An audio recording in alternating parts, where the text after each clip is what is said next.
বিধবা ভাতার আবেদন শুরু হয়েছে। আপনারা যারা বিধবা ভাতার আবেদন করবেন আমাদের পুরো ভিডিও জুড়ে আমাদের সঙ্গে থাকতে হবে। আজকে আমরা দেখিয়ে দিব বিধবা ভাতার আবেদনটা সম্পূর্ণ কিভাবে করতে হয়, আবেদন করতে কি কি প্রয়োজন হবে। আবেদন করতে প্রয়োজন হবে হচ্ছে যার আবেদন করবেন তার আইডি কার্ড, আর হচ্ছে লাগবে একজন নমিনি। নমিনির কি লাগবে? নমিনির আইডি কার্ড অথবা জন্ম নিবন্ধন, যেটা দিয়ে করেন আবেদন করা যাবে। আর হচ্ছে আপনাদেরকে বলবো, আপনারা যারা এই আবেদনগুলো আমাদের টিমের মাধ্যমে করে নিতে চান আপনারা আমাদের স্ক্রিনে দেওয়া হোয়াটসঅ্যাপ নম্বরে যোগাযোগ করবেন, তাহলে হচ্ছে আমরা আপনাদেরকে আবেদনগুলো করে দিব। সামান্য কিছু পারিশ্রমিক দিতে হবে। তো আমরা চলে যাব কোথায়? আমরা হচ্ছে চলে যাব আমাদের আজকের আবেদনের মূল ভিডিওতে। আর মূল ভিডিও শুরু করার আগে আপনাদেরকে বলবো, আপনারা যারা দেশে অথবা বিদেশে চাকরির জন্য computer, electrical, electronics, house wiring, housekeeping ইত্যাদি এই ক্যাটাগরির সার্টিফিকেটগুলো গ্রহণ করতে চান, আপনারা স্ক্রিনে দেওয়া হোয়াটসঅ্যাপ নাম্বারে যোগাযোগ করতে পারেন অথবা ওয়েবসাইট ভিজিট করতে পারেন। ওয়েবসাইটে প্রচুর কোর্স আছে, কোর্সগুলো করে আপনারা 100% অনলাইন ভেরিফাইড সার্টিফিকেটগুলো গ্রহণ করতে পারেন, যা দেশে বা বিদেশে চাকরির জন্য আপনারা ব্যবহার করতে পারবেন। তো আমরা চলে যাচ্ছি আমাদের আজকে বিধবা ভাতার আবেদনের মূল ভিডিওতে।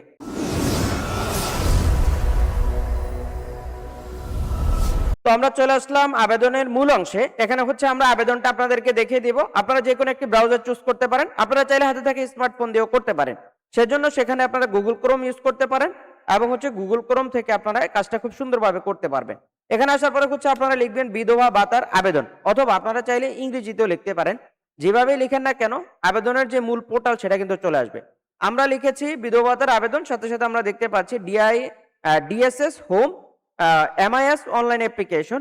এখানে হচ্ছে আপনারা মূল ওয়েবসাইটটা দেখতে পাচ্ছেন। এই মূল ওয়েবসাইটে আপনারা চলে যাবেন। আমরা চলে আসলাম মূল ওয়েবসাইটে। আমরা হচ্ছে এখানে ক্লিক দিয়ে মূল ওয়েবসাইটে চলে যাব। এখানে আসার পরে হচ্ছে ভাতা কার্যক্রম আমরা দেখতে পাচ্ছি।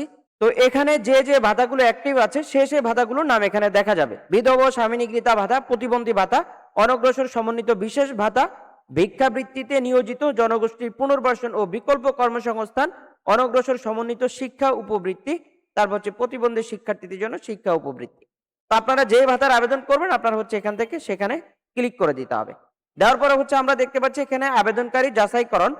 জাতীয় পরিচয় পত্র অনুযায়ী প্রথমে দিতে হবে নাম, প্রথমে নামটা দিতে হবে বাংলায়, তারপরে হচ্ছে বক্সে দিতে হবে ইংরেজিতে, তারপরে হচ্ছে আপনাকে দিতে হবে জাতীয় পরিচয় পত্রের নাম্বার, তারপর দিতে হবে আপনাকে জন্ম তারিখ। তো দেওয়ার পরে হচ্ছে আপনারা কি করবেন, তারপর হচ্ছে জেন্ডার এখান থেকে সিলেক্ট করবেন। এরপর হচ্ছে আপনারা যাচাইকরণ অপশনে ক্লিক করতে হবে। আমরা পরবর্তী ধাপে চলে যাব। পরবর্তীতে ক্লিক করার সাথে সাথে হচ্ছে আমরা দেখতে পাচ্ছি এখানে দিতে হবে আবেদনকারী যার আবেদন করব তার হচ্ছে ছবি। এখানে দিতে হবে ছবি, ডান পাশে দিতে হবে আপনাকে স্বাক্ষর। তো আমরা হচ্ছে ছবি দেওয়ার জন্য ফাইল নির্বাচন করুন অপশনে ক্লিক করব। এখানে ক্লিক করার সাথে সাথে হচ্ছে আমাদের ডকুমেন্টে নিয়ে যাবে। তো এখান থেকে আপনার ছবিটা যেখানে থাকবে আপনি সেই জায়গায় যাবেন, সেখান থেকে হচ্ছে আপনার ছবিটা এখান থেকে আপনি আপলোড করে দিবেন। তো আমরা হচ্ছে এখান থেকে ছবিটা আপলোড করে দিব, আপনারা আপনাদের মতো করে আপলোড করে দিবেন। তারপর হচ্ছে এখান থেকে একই নিয়মে সিগনেচারটা দিয়ে দিবেন। ছবি আপলোড হওয়ার সাথে সাথে হচ্ছে ছবি 180x200 পিক্সেল রিসাইজ করা হয়েছে, অর্থাৎ এখানে ছবিটা আপলোড যেই সাইজে আপনি করবেন তারা হচ্ছে তাদের মতো করে এটাকে কাস্টমাইজ করে সাইজ করে নেবে। তারপর হচ্ছে এখান থেকে পুরো ফর্মটা পূরণ করতে হবে। পুরো ফর্ম পূরণ করার ক্ষেত্রে প্রথমে পিতার নাম দিতে হবে বাংলায়, তারপরে দিতে হবে ইংরেজিতে, তারপর হচ্ছে দিতে হবে মাতার নাম বাংলায়, মাতার নাম ইংরেজিতে। সব তথ্যগুলো কিন্তু আপনারা সঠিক নিয়মে দেওয়ার চেষ্টা করবেন। তো আমরা এখানে ফর্মে প্রথমে নাম দিব বাংলা, তারপরে দিয়ে দিব ইংরেজিতে, ডান পাশে ইংরেজি, বাম পাশে হচ্ছে বাংলা। তারপর হচ্ছে মায়ের নামটা একইভাবে বাংলা এবং ইংরেজি দিয়ে দিব। তারপরে দিতে হবে আপনার মোবাইল নাম্বার, এরপরে দিতে হবে বিধবা বৈবাহিক অবস্থান। এখানে হচ্ছে দুইটা অপশন আপনারা পাবেন, একটা হচ্ছে স্বামী নিগৃহীতা আর একটা হচ্ছে বিধবা। আপনাদের যেটা হবে আপনারা সেটা দিয়ে দিবেন। তারপর হচ্ছে আপনার ধর্ম সিলেক্ট করতে হবে। এরপর হচ্ছে আপনাকে দিতে হবে বয়স, বয়সটা অটোমেটিক দেওয়া থাকবে জন্ম নিবন্ধন অর্থাৎ জন্ম তারিখ অনুযায়ী। তারপর যেখানে শিক্ষাগত যোগ্যতা দিবেন, এরপর হচ্ছে পেশাটা এখান থেকে দিয়ে দিতে হবে। তো আমরা পেশা সিলেক্ট করে নিচে চলে আসব। এখানে আসার পরে হচ্ছে আপনাকে দিতে হবে বিভাগ, জেলা, উপজেলা, অর্থাৎ আপনার ঠিকানাটা দিতে হবে। তো আমরা প্রথমে স্থায়ী ঠিকানাটা দিব। আমরা হচ্ছে এখান থেকে বিভাগটা নির্বাচন করব, তারপর হচ্ছে এখান থেকে জেলাটা আমরা নির্বাচন করব, তারপর হচ্ছে আমাদেরকে দিতে হবে উপজেলা, তারপর হচ্ছে জেলা, পৌরসভা, সিটি কর্পোরেশন, আপনি যার আওতায় আছেন সেটা আপনি দিয়ে দিবেন। আমরা হচ্ছে এখান থেকে উপজেলা সিলেক্ট করব। তারপর হচ্ছে আমাদেরকে দিতে হবে কোথায়, উপজেলা, এখান থেকে আমরা নির্বাচন করব উপজেলার নাম। তারপর হচ্ছে আমাদেরকে সাব লোকেশন, পৌরসভা হলে পৌরসভা, ইউনিয়ন হলে ইউনিয়ন। আমরা হচ্ছে এখান থেকে ইউনিয়নটা ধরে দিলাম, আপনারা আপনাদেরটা ধরে দিবেন। তারপর হচ্ছে আমরা এখান থেকে ক্লিক করলে ইউনিয়নের নামটা চলে আসবে। আমরা হচ্ছে এখান থেকে ইউনিয়নের নামটা লিখে দিব। এরপর হচ্ছে আপনার ওয়ার্ডের নাম্বারটা দিতে হবে, কত নাম্বার ওয়ার্ড, তারপর হচ্ছে আপনাকে দিতে হবে পোস্ট কোড। তো আপনারা হচ্ছে পোস্ট কোডটা দিয়ে তারপর হচ্ছে আপনারা নিচে চলে আসবেন। আমরা দিয়ে দিব পোস্ট কোড, পোস্ট কোডটা আমরা দিয়ে তারপর হচ্ছে নিচে চলে যাব। এখানে হচ্ছে গ্রামের নামটা আমরা লিখে দিব। গ্রামের নামটা সুন্দরভাবে লিখবেন যাতে করে হচ্ছে আপনার জাতীয় পরিচয়পত্র অথবা জন্ম নিবন্ধনের সাথে মিল থাকে। তো আমরা দেওয়ার পরে হচ্ছে নিচে চলে আসব। নিচে আসার পরে হচ্ছে আমরা দেখতে পাচ্ছি স্থায়ীর মতো একই ঠিকানা যদি আপনাদের হয়, বর্তমান এবং স্থায়ী ঠিকানা, তাহলে হচ্ছে আপনি এখানে চেক মার্ক করে দিলে হয়ে যাবে। তারপর হচ্ছে আপনি পর্যায়ক্রমে নিচের দিকে চলে আসবেন। এখানে আসার পরে হচ্ছে আপনার বিধবা স্বামী নিগৃহীতা ভাতা অনুযায়ী বিস্তারিত আপনাকে লিখতে হবে। তো আপনারা হচ্ছে এখান থেকে ক্লিক করবেন। এখানে স্বাস্থ্যগত কর্মদক্ষতা সংক্রান্ত তথ্য যার আবেদনটা করছি তার এখানে বিস্তারিত দিতে হবে। তো আমরা হচ্ছে এখান থেকে দিয়ে দিব তার যে অবস্থা সেটা দিয়ে দিব আমরা। তো আমরা হচ্ছে এখান থেকে কর্মক্ষম দিব, যেহেতু বিধবা যারা রয়েছেন তারা হচ্ছে ম্যাক্সিমাম হচ্ছে কাজ করতে পারেন। যদি তারা অসচ্ছল থাকে সেই সূত্রে হচ্ছে এখান থেকে আপনারা ক্যাটাগরি অনুযায়ী তথ্যটা সিলেক্ট করবেন। তারপর হচ্ছে সরকারি বেসরকারি সুবিধা প্রাপ্তির বিবরণ, কোনো সুবিধা গ্রহণ করছে কিনা, যদি করে তাহলে হচ্ছে দিবেন, না দিলে এটা দিয়ে দিবেন যে কোনো সুবিধা গ্রহণ করে না। তারপর হচ্ছে বাসস্থান দিতে হবে, নিজস্ব হলে নিজস্ব, ভাড়া হলে ভাড়া। তারপর হচ্ছে ভূমির মালিকানা দিবেন, ভূমি থাকলে দিবেন, আর যদি না থাকে তাহলে হচ্ছে বাস্তবিকহীন সেটা দিয়ে দিবেন। তো আমরা হচ্ছে এখান থেকে ভূমি দিয়ে দিব সর্বনিম্ন। তারপর হচ্ছে বার্ষিক আয় এখানে সর্বনিম্ন যেটা আছে সেটা দিতে হবে। তারপর হচ্ছে এখানে গত 1 বছরে খানার কোনো সদস্য সামাজিক নিরাপত্তা বেষ্টনীর কর্মসূচির আওতায় কোনো সহায়তা পেয়েছে কিনা, অন্যান্য কোনো সহায়তা পেয়ে থাকলে দিবেন, না থাকলে না দিবেন। তারপর হচ্ছে আমরা এখান থেকে নো দিয়ে দিব। তারপর হচ্ছে আমাদেরকে নেক্সটে যেতে হবে। এরপরে হচ্ছে দিতে হবে ব্যাংক এমএফএস তথ্য। এখানে বিশেষ একটা তথ্য আপনাদেরকে জানতে হবে। এখানে আপনারা কি ধরনের অ্যাকাউন্ট দিবেন। আপনারা চাইলে ব্যাংক অ্যাকাউন্ট দিতে পারেন, অথবা আপনারা বিকাশ, নগদ বা মোবাইল ব্যাংকিং যেগুলো সেগুলো দিতে পারেন। তো আপনারা হচ্ছে ব্যাংক অ্যাকাউন্টের জন্য হচ্ছে প্রথমে ব্যাংক অপশনটা ধরবেন। আর যদি আপনারা এটা না দিয়ে আপনারা মোবাইল ব্যাংকিং দেন, বিকাশ, নগদ এই ক্যাটাগরি যেগুলো আছে সবগুলো আপনারা হচ্ছে পাবেন। তাহলে হচ্ছে আপনারা কি করবেন, আপনারা হচ্ছে এমএফএস মোবাইল ফিনান্সিয়াল সার্ভিসে আপনারা দিয়ে দিবেন। এখানে দেওয়ার পরে হচ্ছে আপনারা দিবেন হচ্ছে অ্যাকাউন্টের মালিকানা। যার আবেদন আমরা করছি তার নিজের হলে নিজ দিবেন, পরিবারের সদস্য হলে পরিবারের সদস্য দিবেন, অন্য কেউ হলে তারটা দিবেন। এখানে আমরা চলে যাব ডান পাশে, এমএফএস আপনারা এখানে ক্লিক করবেন। আপনাদের বিকাশ, নগদ, রকেট, উপায়, এমকেশ যার যেটা দেওয়ার ইচ্ছে আপনারা সেটা এখানে দিয়ে দিবেন। এখানে হচ্ছে নগদ সেটেলমেন্ট অ্যাকাউন্ট, অর্থাৎ এটা ভেরিফাইড অ্যাকাউন্ট লাগবে, যেটা হচ্ছে আপনারা এনআইডি কার্ড দিয়ে ভেরিফাই করা থাকে, সেই অ্যাকাউন্ট এখানে দিতে হবে। তো আপনারা হচ্ছে এখান থেকে যে কোনো একটা নির্বাচন করবেন। তারপর হচ্ছে আপনাকে দিতে হবে এখানে বিকাশের নাম্বার। আমরা যেহেতু বিকাশ ধরেছি, বিকাশের নাম্বার দিব। আপনি যেটা দিবেন সেটা নাম্বারটা এখানে বসাবেন, অ্যাকাউন্ট নাম্বার। আমরা কি করব, আমরা নাম্বার বসিয়ে দিয়ে তারপর হচ্ছে অ্যাকাউন্টে হিসাবের নাম, যার মানে হচ্ছে এই বিকাশটা যার নামে তার নামটা এখানে দিতে হবে। আমরা হচ্ছে ওনার নামটা বসিয়ে দিব। তারপর হচ্ছে আমরা জিমেল অ্যাড্রেস চাইলে দিতে পারি, না চাইলে না। আপনাদের জিমেল থাকলে এখানে দিবেন, না থাকলে এটা প্রয়োজন, এটা হচ্ছে ঐচ্ছিক। তো আমরা হচ্ছে এখানে দিয়ে দিব পরিবারের সদস্য। এরপর হচ্ছে আপনাকে দিতে হবে একজন নমিনি।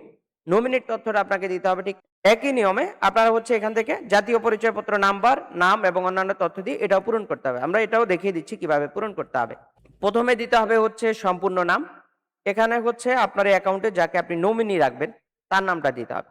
তো আমরা হচ্ছে এখানে প্রথমে দিতে হবে নাম বাংলায়, তারপরে দিতে হবে নাম ইংরেজিতে, এরপর হচ্ছে জাতীয় পরিচয়পত্র নাম্বার, তারপর হচ্ছে জন্ম তারিখ, এরপর হচ্ছে আপনাকে দিতে হবে কি, এখানে হচ্ছে একটা ক্যাপচা কোড দেওয়া আছে, ক্যাপচা কোডটা আপনি পূরণ করে দিবেন। তো আমরা হচ্ছে এখান থেকে প্রথমে নাম দিলাম বাংলায়, তারপরে দিয়ে দিব ইংরেজিতে, এবং হচ্ছে আমরা এখান থেকে জাতীয় পরিচয়পত্রের যে নাম্বার সেটা এখান থেকে বসাই দিতে হবে। এটা হচ্ছে আপনাদের যাদের 10 সংখ্যার আছে 10 সংখ্যার বসাবেন, আর যাদের 17 সংখ্যা আছে তারাও বসাবেন।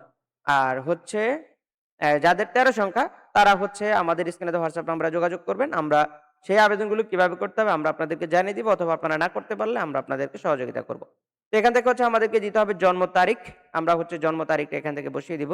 তো এখান থেকে হচ্ছে একই নিয়মে আপনারা হচ্ছে সকল তথ্য দিয়ে জাতীয় পরিচয়পত্র যাচাইকরণ অপশনে আপনারা ক্লিক দিবেন।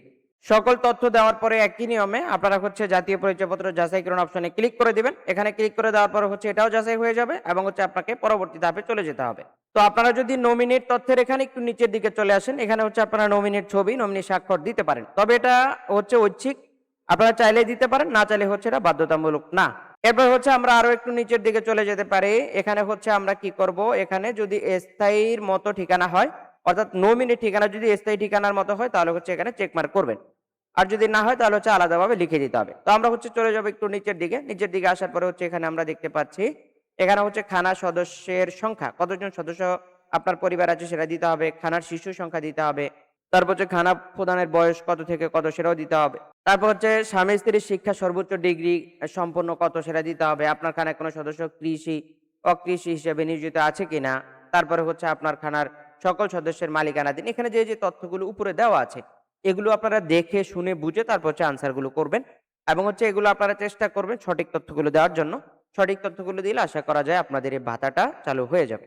এবং হচ্ছে এখানে যে যতগুলো তথ্য আছে সব তথ্য উপত্যগুলো আপনারা খুব ভালোভাবে পড়বেন। উপরের অপশনটা ভালোভাবে পড়ে নিচের অপশনটা পূরণ করবেন। এবং কোন অপশনগুলো পূরণ করলে আপনাদের এই অর্থাৎ ভাতা পাওয়ার পসিবিলিটি বাড়বে সেটা কিন্তু আপনাকে একটু মাথা খাটিয়ে করতে হবে। তো আপনারা যারা আমাদের মাধ্যমে করতে চান আবেদন, আপনারা চাইলে আমাদের মাধ্যমেও করতে পারেন। আমরা হচ্ছে আমাদেরকে তথ্যগুলো দিলে আমরা হচ্ছে আপনাদেরকে আবেদনগুলো করে দিব। তো আপনারা হচ্ছে এখানকার সকল তথ্যগুলো পূরণ করে আপনারা হচ্ছে জাস্ট একেবারে সবশেষ সব তথ্য দিয়ে আমরা কি করব? আমরা হচ্ছে সাবমিট করুন অপশনে ক্লিক করব। সাবমিট করুন অপশনে ক্লিক করার সাথে সাথে হচ্ছে একটু লোড নিতে পারে এবং হচ্ছে আপনাকে কনফার্ম করার জন্য অর্থাৎ জমা দেওয়া নিশ্চিতকরণ। আপনি কি আবেদন জমা দিতে নিশ্চিত? জমা দেওয়ার পরে সম্পাদন প্রযোজ্য হবে না। অর্থাৎ আপনারা যারা বয়স্ক, বিধবা, প্রতিবন্ধী এই ধরনের ভাতাগুলোর আবেদন করবেন একবারই আপনাদেরকে সকল তথ্যগুলো নিশ্চিত হতে হবে। সেকেন্ড টাইম কিন্তু আবেদন কোনোভাবে সংশোধন করার সুযোগ থাকে না। সেজন্য হচ্ছে আপনার প্রথমবারই কনফার্ম হয়ে নিতে হবে। তো ফর্ম জমা দেওয়ার জন্য হচ্ছে নিশ্চিতকরণ অপশন আপনাকে ক্লিক করতে হবে। আপনি হচ্ছে এখানে ফর্ম জমা দেওয়ার সাথে সাথে একটু লোড নেবে এবং হচ্ছে আপনার আবেদন সফলভাবে জমা দেওয়া হয়েছে এটাও আপনার চলে আসবে।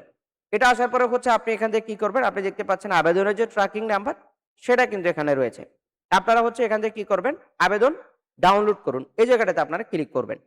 তো আমরা দেখতে পাচ্ছি এখানে আপনার আবেদন সফলভাবে জমা দেওয়া হয়েছে। একটি চেক মার্ক উঠেছে এবং হচ্ছে গ্রিন সিগন্যাল এসেছে এবং হচ্ছে আবেদনটি কমপ্লিট। আপনাদের ট্র্যাকিং নাম্বারটা আপনাদেরকে সংগ্রহে রাখতে হবে, কারণ হচ্ছে ট্র্যাকিং নাম্বারটা দিয়ে আপনি পরবর্তীতে আপনার এই আবেদন কপিটা ডাউনলোড করতে পারবেন।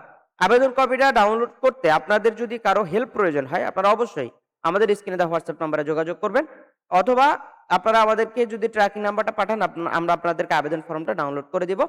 তো এজন্য হচ্ছে আপনারা ট্র্যাকিং নাম্বারটা খুব ভালোভাবে আপনারা যত্নে রাখতে হবে। ট্র্যাকিং নাম্বারটা দিয়ে আপনারা হচ্ছে আবেদন ফর্মটা খুব সুন্দরভাবে ডাউনলোড করতে পারবেন। এটা ছিল প্রসেস। তো আপনাদেরকে বলবো আপনারা যারা আবেদন করবেন বা আমাদের মাধ্যমে করে নেবেন আপনারা অবশ্যই আমাদের স্ক্রিনে দেওয়া হোয়াটসঅ্যাপ নাম্বারে যোগাযোগ করবেন। আর হচ্ছে যখন আপনারা আবেদন ডাউনলোড করুন অপশনে ক্লিক করবেন, দেখতে পাচ্ছেন ক্লিক করার সাথে সাথে হচ্ছে আবেদনটা অর্থাৎ আপনার এই পিডিএফটা ডাউনলোড হয়ে যাবে এবং এটা ডাউনলোড হওয়ার জন্য একটু সময় নিতে পারে, একটু লোড নিতে পারে। সেই সময়টা অপেক্ষা করতে হবে। এটা বেশি না, 30 সেকেন্ড থেকে সর্বোচ্চ 1 মিনিট, এর উপরে না।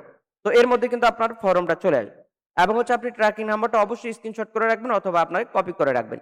যেভাবেই রাখেন ট্র্যাকিং নাম্বারটা দিয়ে পরবর্তীতে কিন্তু এই আবেদন ফর্ম বের করা সম্ভব। এই ছিল আমাদের ভাতার যে আবেদন সেই আবেদন প্রক্রিয়া এবং এই প্রক্রিয়া হচ্ছে আপনারা আবেদনগুলো নিজেরা করতে পারেন। তো আপনাদেরকে বলবো আপনারা যারা আমাদের টিমের মাধ্যমে আবেদন করে নিতে চান অবশ্যই স্ক্রিনে দেওয়া হোয়াটসঅ্যাপ নাম্বারে যোগাযোগ করবেন। এই পর্যন্তই আপনাদেরকে কার্যক্রম দেখিয়ে আমরা আজকের মতো বিদায় নিব। তবে ভিডিও শেষ করার আগে আপনাদেরকে বলবো আপনারা যারা দেশে অথবা বিদেশে চাকরির জন্য দক্ষতা উন্নয়ন সার্টিফিকেটগুলো গ্রহণ করতে চান, যেমন computer, electrical, electronics, house wiring, housekeeping ইত্যাদি, এই ক্যাটাগরির প্রচুর কোর্স আমাদের ওয়েবসাইটে দেওয়া আছে। কোর্সগুলো করে আপনারা খুব সহজেই অনলাইন ভেরিফাইড সার্টিফিকেটগুলো গ্রহণ করতে পারেন। তো আজকের মতো বিদায় নিচ্ছি, দেখা হচ্ছে আমাদের পরবর্তী কোনো আপডেট ভিডিওতে। আসসালামু আলাইকুম।